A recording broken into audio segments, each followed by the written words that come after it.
Men 63 yilgacha yashashni strategiyasini tuzib chiqqanman. Lekin yaqinda bitta odam bilan uchrashdim, aka.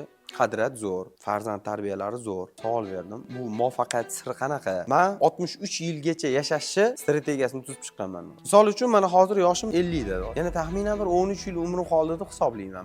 Topayotgan daromadimni 63 yoshimgacha hammasini 100% ehson qilib yuboraman deb o'zimga strategiya tuzganman. Oilamga, o'zimga oyiga 1,5-2 ming dollar olib qolaman. Qolganini yana yig'ib bizneslarga tikuraman. Endi dotdi har yili dotdi ko'payib boradi dot. Ehson. Chunki berganim o'zimniki. Qolgani emas. Senga savol dot. Hozir turgan uying kimning uyi dot? Odamni qurib berganlar. Sen dodangni har kuni duo qilasanmi dot? Dodangni adalarini duo qilasanmi dot? Yo'q dot. Sendan keyingi avlod ham dot. Tag'ji men aniq bilaman dot. 3 ta avloddan keyin meni hech kim eslamaydi. Mana bu men uchun haqiqiy strategiya bo'ldi. Topayotgan pulimizga qaraymiz, birovning haqqini yemaymiz. 1 dollar ortig'ini ham olmaysiz, 1 dollar kamini ham olmaysiz. Men ko'rayotganlarga maslahat bergan bo'lardim. Hayot mobaynida shu strategiyani qo'llash kerak ekan.